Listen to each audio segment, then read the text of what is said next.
bienvenida a una sesión más de Aprende en Casa. Mi nombre es Nadia Jiménez y es un placer acompañarles en esta sesión. En esta ocasión nos guiará la profesora Esther Méndez Maceda en el mundo del aprendizaje de la geografía. Bienvenida, maestra. Es un gusto acompañarles en esta sesión. Espero que ustedes y sus familias se encuentren muy bien. Por favor, recuerden seguir atendiendo las medidas sanitarias para prevenir la propagación del COVID-19, tales como mantener la sana distancia, lavarse las manos con agua y jabón, realizar el estornudo de etiqueta y usar el cubrebocas de manera correcta. Al tomar estas medidas, se cuidan ustedes y cuidan a las y los demás. No hay que bajar la guardia. También recuerden que su participación es muy importante para que juntas y juntos podamos seguir aprendiendo a distancia. En esta sesión hablaremos sobre las actividades secundarias en México. Como recordarán, los sectores económicos se dividen en tres: primario, secundario y terciario.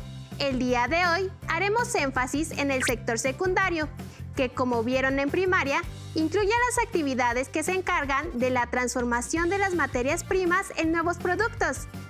El propósito de esta sesión es reconocer la distribución de las actividades secundarias en México, así como la relevancia económica de cada una de ellas. Durante la sesión, tendremos la oportunidad de compartir información y desarrollar algunas actividades para analizar el tema, con el objetivo de que juntas y juntos sigamos aprendiendo. Por ello, es necesario que tengan a la mano sus útiles escolares, libreta de notas, libro de texto de la asignatura y bolígrafo. Les recomendamos anotar la fecha, el título y realizar en su libreta de trabajo las anotaciones que consideren pertinentes, así como las dudas que surjan.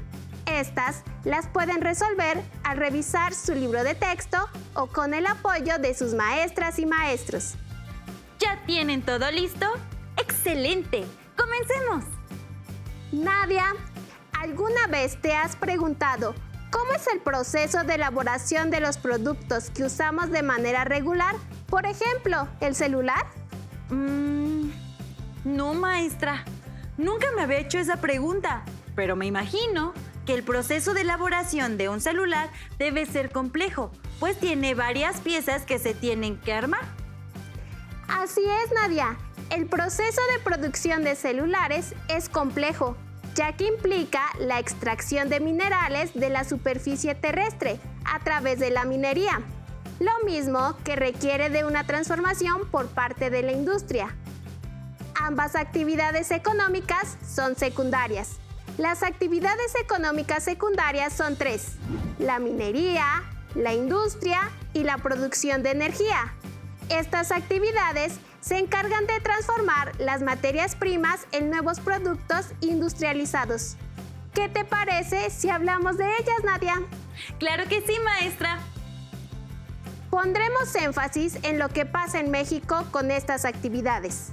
La minería es una actividad económica que se encarga de la localización y de la extracción de yacimientos con recursos minerales y energéticos, útiles para otras actividades económicas. La actividad minera se clasifica como primaria por su relación directa con la naturaleza y los recursos naturales que se extraen de la corteza terrestre. Sin embargo, por los procesos de transformación que requieren esos recursos, también puede considerarse como una actividad secundaria. Por ejemplo, las rocas que se extraen deben ser trituradas y fundidas para extraer los minerales. Maestra, entonces la minería pertenece a dos sectores económicos, al sector primario y al sector secundario. Estás en lo correcto, Nadia.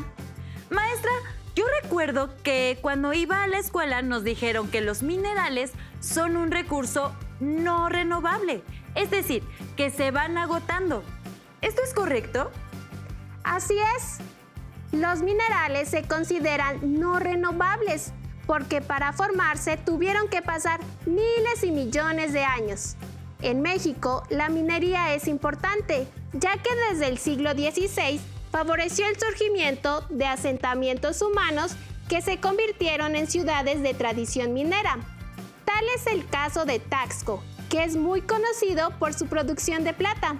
Nuestro país se ha caracterizado por la producción de plata, cobre y zinc, que se obtienen de entidades del centro norte, como San Luis Potosí, Zacatecas, Chihuahua y Durango.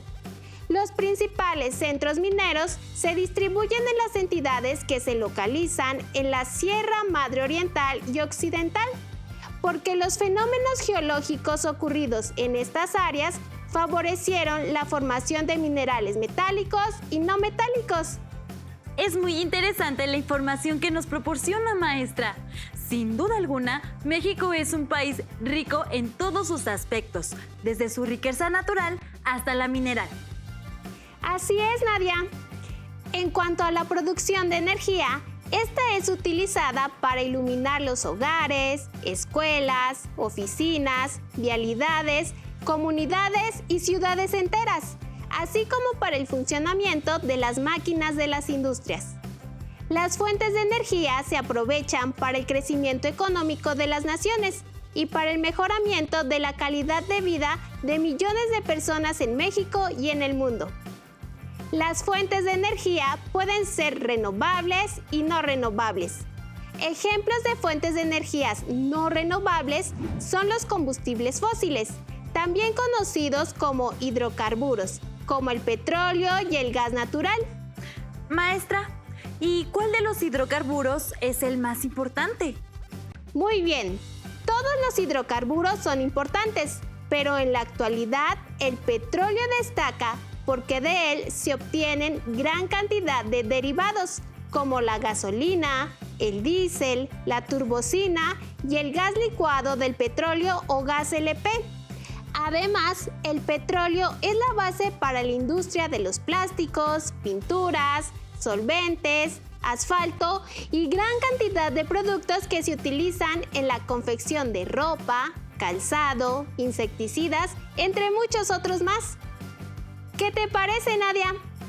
Muy interesante, maestra. Ahora, permítame que presente el material que preparamos al respecto de lo que ocurre en estas actividades secundarias en México. ¡Claro que sí! ¡Adelante!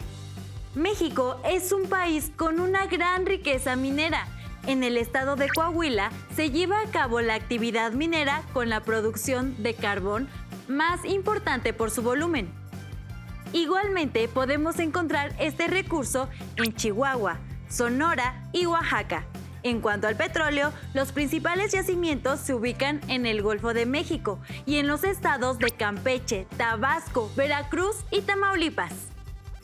Cabe agregar que la extracción de petróleo en México hasta el año 2016 estaba a cargo de la empresa Pemex, pero en la actualidad esta empresa concedió la exploración y producción de petróleo a empresas extranjeras. Aún así, Pemex es el octavo productor de petróleo en el mundo y ocupa el 13º lugar entre las compañías petroleras más importantes. Además, es el proveedor principal de petróleo de Estados Unidos de América y ocupa el 12º lugar en producción a nivel mundial. Así es, Nadia. En cuanto al gas natural, este hidrocarburo se asocia a la localización del petróleo. Las entidades donde se concentra la producción de gas natural son Tamaulipas, Tabasco, Veracruz y Nuevo León. En un mapa de la República Mexicana, ubiquen los estados que acabamos de mencionar. Eso les ayudará a identificar con mayor claridad estas actividades y en dónde se realizan. ¿Sabían que actividades como la minería, la industria y la producción de energía tienen repercusiones en el medio ambiente? Así es, por ejemplo, la minería, ya sea a cielo abierto o en túneles, ocasiona serios problemas ambientales, ya que la explotación de los recursos minerales requiere del talado de las selvas y esto provoca la erosión del suelo y la destrucción de los mantos acuíferos. Asimismo, el uso de sustancias tóxicas para la separación y depuración de los minerales perjudica zonas aledañas, ya que ocasiona la contaminación del agua y a consecuencia la pérdida de flora y fauna, en lo que puede llegar a convertirse en un paisaje árido. En México, algunos ejemplos de impacto ambiental y social ocasionado por la actividad minera los encontramos en las costas de Baja California, por la extracción del fósforo, en los yacimientos de carbón de pasta de Conchos, en Coahuila y en la Sierra Norte de Puebla, a causa de la minería del oro. Es por esta razón que en otros países se implementan acciones de reciclaje del agua que se utiliza para la minería. Se busca regular las emisiones de polvo a la atmósfera, sobre todo en las minas a cielo abierto, y controlar el desecho de reactivos y desechos tóxicos.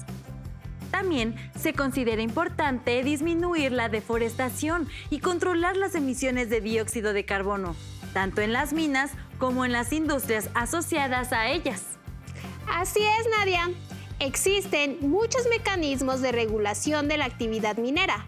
Sin embargo, el reto en la actualidad consiste en reconvertir el modelo de aprovechamiento de los recursos minerales y energéticos no renovables y lograr generar energía suficiente para todas y todos y que sea de bajo o nulo impacto en el medio ambiente.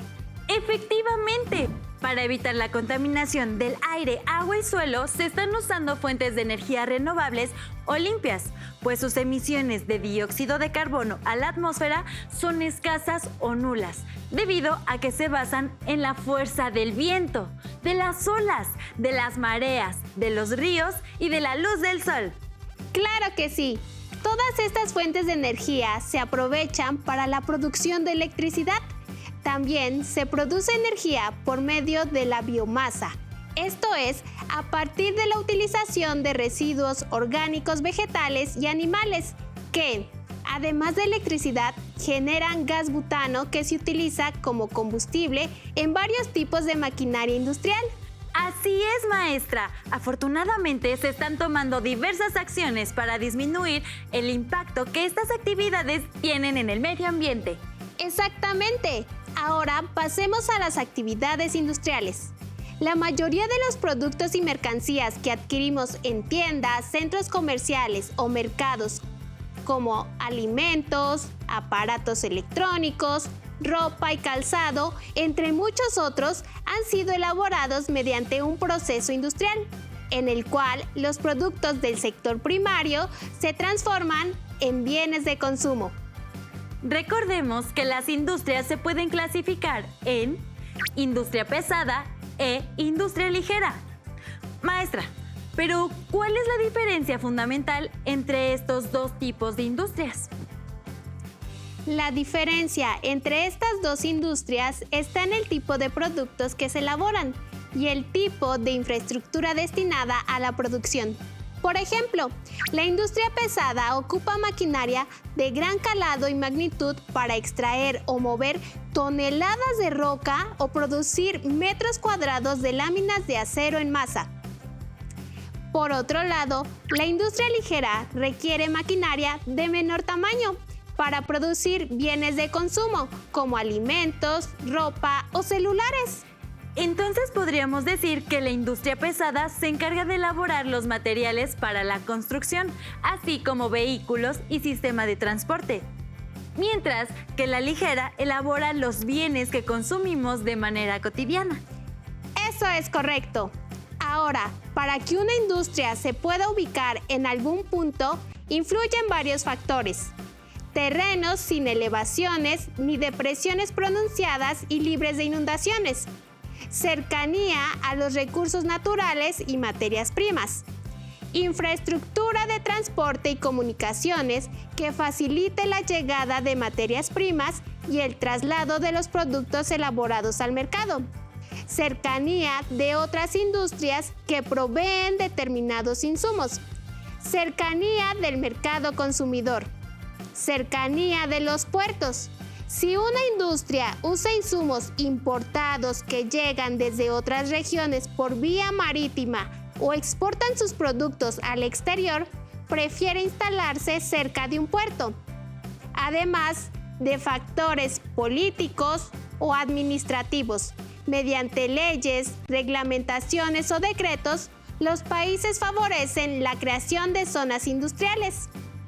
Son datos muy importantes, maestra, pues las industrias deben de tener bien definida su ubicación para que ésta sea exitosa. Y en este sentido, ¿qué es lo que ocurre en México con respecto a la localización de las industrias? Actualmente, en México se distinguen 6 ciudades en las que se concentra la mayor cantidad de industrias y parques industriales, las cuales son las siguientes: Ciudad de México, Monterrey, Guadalajara y las ciudades fronterizas de Tijuana, Mexicali y Ciudad Juárez. En México, las industrias se ubicaban cerca de las grandes ciudades debido a la disponibilidad de mano de obra, vías de comunicación y consumidores. A finales del siglo XX, la industria se distribuyó en ciudades medias que empezaron a crecer en importancia económica. Hoy en día, han crecido en importancia industrial y las ciudades fronterizas son principalmente manufactureras. México destaca en la industria ligera. Como podemos observar en el mapa, los estados que se encuentran en color morado oscuro son los estados que tienen una producción manufacturera alta, como Coahuila, Nuevo León, Querétaro, Puebla, Estado de México y Ciudad de México. De ahí se localizan las ciudades fronterizas y las ciudades más pobladas del país, respectivamente. Supongo que por eso en estas entidades hay áreas en las que se han emplazado parques o corredores industriales. Tienes razón, Nadia. Por otra parte, los estados con menor producción manufacturera se encuentran en color rosa pastel, tales como el estado de Guerrero, Tabasco, Campeche y Nayarit. Porque estas entidades se enfocan a otros sectores. Por ejemplo, Tabasco y Campeche, que como vimos antes, destacan por la extracción petrolera, pues su territorio es rico en este recurso. Totalmente cierto, Nadia. Hay que añadir que en nuestro país la industria manufacturera proviene de grandes empresas extranjeras que instalan sus plantas en la frontera norte y obtienen beneficios de la cercanía con Estados Unidos de América, que es un mercado de consumo de gran importancia, y también obtienen beneficios de la mano de obra barata que ofrece la población mexicana. Entre los principales productos que se manufacturan están los alimenticios, ropa, zapatos, muebles, maquinaria y equipos de cómputo. Además, destacan las ensambladoras de automóviles, fábricas de juguetes, empacadoras de alimentos y embotelladoras. Sin duda alguna, nuestro país es un gran productor de diversos artículos que utilizamos de manera cotidiana. Así es, Nadia. ¿Qué te parece si ahora hacemos una revisión de lo que hemos visto por medio de una dinámica? Me parece una estupenda idea, maestra. Muy bien. A continuación se presentarán algunas imágenes con diversos productos que utilizamos de manera cotidiana. Y en otra ficha están los nombres de algunas industrias. Tendrán que relacionar el producto con el tipo de industria al que pertenece. ¿Estás lista, Nadia? Por supuesto, maestra. Veamos la primera imagen. Se trata de un jabón para lavar ropa. La industria encargada de elaborar este tipo de productos es la industria química, que corresponde a la industria básica. Bien contestado. Pasemos a la siguiente. Es un teléfono inteligente. ¿A qué tipo de industria pertenece? Ese es muy fácil, maestra. Pertenece a la industria ligera, ya que los teléfonos se fabrican a través de la industria manufacturera, en donde se producen aparatos electrónicos, entre ellos los teléfonos inteligentes. ¡Excelente! Lo estás haciendo muy bien. ¿Ustedes en casa han acertado las respuestas? Seguramente que sí. Ahora pasemos a la última imagen. En esta imagen observo diversos alimentos enlatados y empaquetados, listos para ser consumidos. Sin duda alguna, la respuesta correcta es la industria ligera, pues dentro de ella están las industrias de los alimentos. ¡Perfecto! Veo que pusiste atención, pues respondiste de manera correcta a todas las preguntas. ¿A ustedes en casa cómo les fue? ¿Lograron acertar cada una de las imágenes? Si no lo lograron, no se preocupen. Al terminar la sesión, les aseguro que contarán con más elementos para responder acertadamente. Estamos llegando al final de la sesión, pero antes de irnos queremos plantearles la siguiente actividad a manera de reto. A continuación, se muestra un cuadro con 3 columnas. En la primera coloquen 5 artículos que consumen a diario. En la siguiente columna tendrán que colocar las materias primas con las que están elaborados esos productos. Y en la última columna colocarán el nombre de la industria que los produce. Por ejemplo, pueden colocar el teléfono inteligente. Las materias primas con el que está elaborado son petróleo para las partes plásticas, vidrio para las pantallas, paladio y cadmio para las baterías, y níquel, zinc y cobre para los microchips y los cables. Finalmente, la industria a la que pertenece es la electrónica y manufacturera. Excelente ejemplo, Nadia. Una vez que concluyan su tabla, platiquen con sus familiares sobre la importancia que tienen las actividades secundarias, como las industrias, en la vida diaria. Maestra, ¿qué nos puede decir para cerrar la sesión? Como vimos a lo largo de la sesión, las actividades económicas secundarias en México tienen un papel muy importante en nuestra vida cotidiana y en la economía del país, al contar con los recursos naturales para llevarlas a cabo. No obstante, el desarrollo del sector compromete la estabilidad del medio ambiente, en tanto que para su funcionamiento se desarrollan prácticas que lo contaminan y deterioran. Es importante recordar que hoy en día existen energías limpias en pro del cuidado del medio ambiente, para reducir la contaminación de aire, agua y suelo por los contaminantes producidos por los principales hidrocarburos de producción de energía, que son el carbón, petróleo y gas natural. De ahí la relevancia de impulsar las energías limpias y el consumo responsable. Recuerden que pueden seguir investigando más sobre el tema en su libro de texto y en el link que aparece en pantalla. Si quieren saber más sobre la industria manufacturera en México, les invitamos a que entren a la página electrónica Cuéntame del INEGI, en donde podrán encontrar información relevante acerca de este tema, así como actividades didácticas. El link aparece en sus pantallas. Bien, hemos terminado esta sesión. Esperamos que hayan aprendido mucho, aunque todavía nos falta mucho más por descubrir sobre el espacio geográfico y la distribución de las actividades económicas en México y en el mundo. Por lo que les invitamos a seguir las transmisiones de Aprende en Casa Geografía. Así que nos vemos pronto. ¡Hasta la próxima! Si tienes dudas o necesitas ayuda, llama al Centro de Apoyo Pedagógico a Distancia. El número de teléfono para secundaria es el 55 36 01 71 23.